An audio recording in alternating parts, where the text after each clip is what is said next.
तो दोस्तों नमस्कार, मैं हूं अनिल और रेसलिंग सुपर धमाल में आपका स्वागत है। तो दोस्तों रेसलमेनिया असल में डब्ल्यूडब्ल्यूई का साल का सबसे बड़ा इवेंट है। इस शो के लिए फैंस बहुत ज्यादा एक्साइटेड रहते हैं और कंपनी अमूमन पहले ही रेसलमेनिया को लेकर जानकारी भी दे देती है।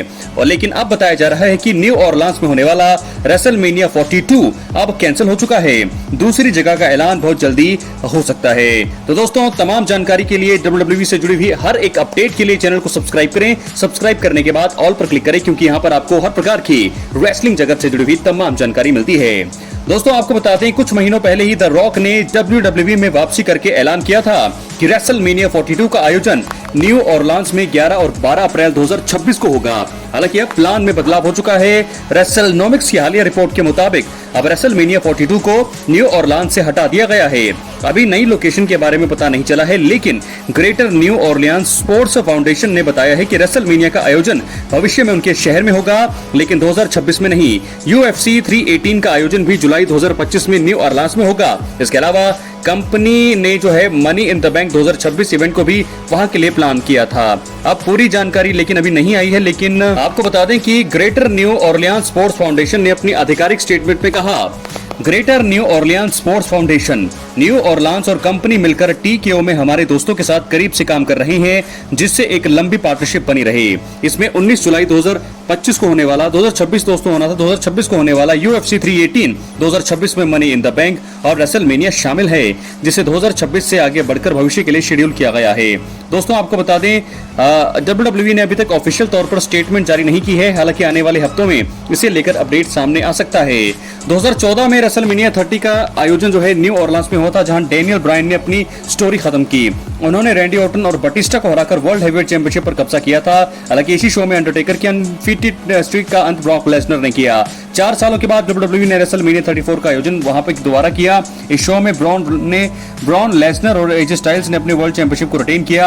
अंडरटेकर ने इसी शो में जॉन सीना को कुछ ही मिनटों में हरा दिया। तो ये थी दोस्तों रेसलमेनिया को लेकर के कुछ अपडेट्स। लेकिन अब हम बढ़ेंगे अपनी अगली स्टोरी की तरफ, जो जुड़ी है मशहूर रैपर ट्रेविस स्कॉट से।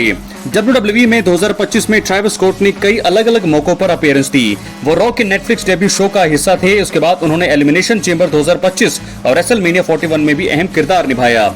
लेकिन अब ट्रेविस स्कॉट की WWE में वापसी की तारीख को लेकर बड़ी जानकारी सामने आ रही है। Wrestle Wars radio on wrestling के हालिया संस्करण में जो वॉर्स ने और TC ने ट्रेविस स्कॉट की गैर मौजूदगी के बारे में बात करी। रेसलमेनिया 41 के बाद स्कॉट ने ट्रिपल एच को बताया था कि वो अब उनकी जो है ये फुल टाइम जॉब बन गई है। हालांकि उन्होंने इसके बाद से अब तक कोई भी अपीयरेंस नहीं दी है। ये सभी चीजें बदल सकती हैं। रिपोर्ट्स के दौरान स्कॉट जो है मनी इन द बैंक 2025 में अपीयरेंस देने वाले हैं और ऐसे में 7 जून 2025 को ट्रेविस स्कॉट की WWE में वापसी की तारीख हो सकती है। तो दोस्तों एलिमिनेशन चेंबर 2025 में जॉन सीना के हील टर्न के दौरान रॉक के अलावा ट्रेविस स्कॉट भी रिंग में मौजूद थे। ट्रेविस स्कॉट ने भी कोडी रोड्स पर अटैक किया था। यहां से क्लियर हो चुका था कि जॉन सीना, स्कॉट और रॉक साथ हैं। रेसलमेनिया 41 में जॉन सीना ने कोडी रोड्स के खिलाफ अनडिस्प्यूटेड WWE चैंपियनशिप मुकाबला लड़ा। इस मुकाबले में काफी बवाल देखने को मिला। एक मौके पर ट्रेविस स्कॉट ने आकर कोडी रोड्स को जीतने से रोका। बाद में कोडी रोड्स ने यहाँ पर प्रसिद्ध रैपर यानी कि ट्रेविस स्कॉट पर अपना फिनिशर क्रोड्स रोड्स भी लगाया, लेकिन आखिर में जॉन सीना को इस दखल का फायदा जरूर मिला। उन्होंने अमेरिकन नाइटमेयर पर लो ब्लो लगाया और चैंपियनशिप से वार किया और इसी के साथ वो पिन करते हुए रिकॉर्ड 17 टाइम वर्ल्ड चैंपियन बन गए। ट्रेविस स्कॉट के बाद जो है बाद में जॉन सीना की जीत को सेलिब्रेट भी किया।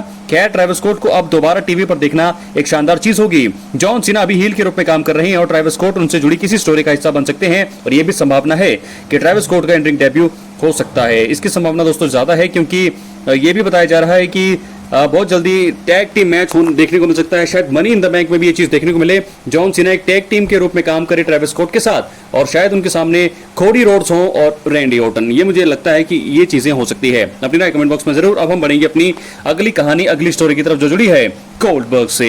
तो दोस्तों आपको बता दें कि WWE hall of famer Goldberg का रेसलर के रूप में संभावित तौर पर यह आखिरी साल है। गोल्डबर्ग में पहले बता दिया था कि 2025 में वो रिटायर होंगे। अब 2 बार के फॉर्मर यूनिवर्सल चैंपियन गोल्डबर्ग ने अपने स्वास्थ्य को लेकर बहुत बड़ा अपडेट दिया है। आपको बता दें कि अभी उनके रिटायरमेंट मैच की तारीख और विरोधी के बारे में पता नहीं चला है। कारकास्ट पॉडकास्ट पर थोड़े समय पहले ही गोल्डबर्ग नजर आए। इसी बीच उन्होंने हेल्थ पर अपडेट दिया। उन्होंने बताया कि वो रिंग में वापसी के करीब हैं और अच्छी तैयारी कर रहे हैं। इसी बीच गोल्डबर्ग ने एक अच्छी खबर भी दी और बताया कि अपने संभावित रिटायरमेट मैच से पहले उन्हें किसी तरह की चोट नहीं है। उन्होंने कहा, मैं काफी बेहतर महसूस कर रहा हूं, मेरा वजन थोड़ा बढ़ चुका है, मैंने हफ्ते के अंत में थोड़ी किक बॉक्सिंग की थी, मैं वहां यानी कि रिटायरमेंट के करीब जा रहा हूं, मेरे पास अभी थोड़ा और समय बचा हुआ है, धीरे धीरे चीजें होंगी। रोम एक दिन में नहीं बना था, खुद को कंट्रोल करना बहुत ज्यादा मुश्किल है, लेकिन मुझे लगता है कि मैं अच्छे शेड्यूल पर हूं, मुझे अभी किसी तरह की चोट नहीं है। तो ये अपडेट दे दी है दोस्तों गोल्डबर्ग ने। गोल्डबर्ग का WWE में रिटायरमेंट मुकाबला गुंथर के खिलाफ बुक करना सबसे बेहतरीन विकल्प हो सकता है। पिछले साल bad blood premium live event के दौरान गोल्डबर्ग रिंग साइड पर थे। गुंथर ने इसी बीच प्रोमो कट करते हुए दिग्गज का मजाक उड़ाया, इसी वजह से वो रिंग साइड पर आ गए थे और लगा था कि वो गुंथर पर अटैक करेंगे। रिंग जनरल यानी कि गुंथर के खिलाफ जो है गोल्डबर्ग का यहां से मैच टीज हो गया है। इसके बाद कुछ इंटरव्यू में गुंथर ने गोल्डबर्ग पर निशाना साधा, दोनों की बीच स्टोरी पूरी तरह से दोस्तों तैयार है। गोल्डबर्ग ने बताया था कि वो समर 2025 में मैच लड़ेंगे, लग रहा है कि जल्दी ही WWE दिग्गज के ऐतिहासिक करियर का आखिरी मैच देखने को मिलेगा।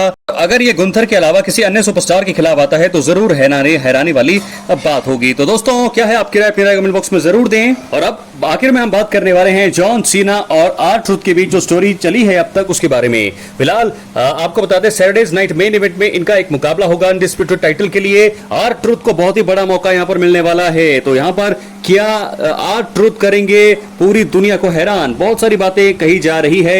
R-Truth के पास बहुत बड़ा मौका है। अगर WWE के पास प्लान है, अगर WWE चाहती है कि जॉन सीना को हरा करके R-Truth अपने करियर में पहली बार अनडिस्प्यूटेड चैंपियन बने तो ऐसा हो सकता है।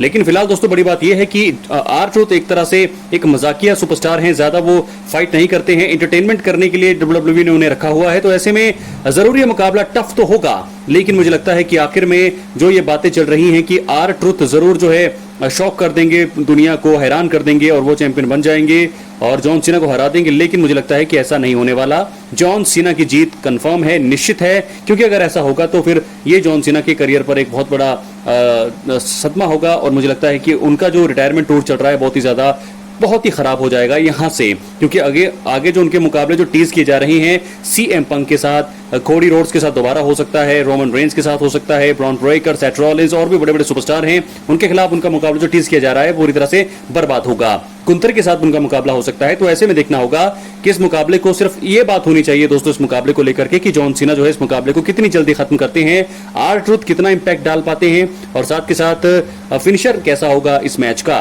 तो और इसके साथ जो मुझे लगता है रिटर्न कोडी रोड्स का इस मैच में देखने को मिल सकता है। तो यही चीजें दोस्तों मुझे लगता है इस मैच में होगी। इसके अलावा तो कुछ और नहीं हो सकता और ना ही होना भी चाहिए, क्योंकि स्टोरी बहुत अच्छी इतनी नहीं रही है R-Truth और जॉन सीना के बीच। जॉन सीना हम सबको पता है, लेकिन R-Truth के बारे में भी हम सबको पता है। अपनी राय कमेंट बॉक्स में जरूर, अगर आप चैनल पर नए हैं सब्सक्राइब करने के बाद ऑल पर क्लिक करें, क्योंकि ये फ्री है और यहाँ आपको हर प्रकार की रेसलिंग जगत से जुड़ी हुई तमाम जानकारी मिलती रहेंगी। इसलिए वीडियो को लाइक करें, शेयर करें, सब्सक्राइब करने के बाद ऑल पर क्लिक करें। दोस्तों मिलते हैं अगली वीडियो में, तब तक के लिए अपना ध्यान रखिए। बहुत बहुत धन्यवाद।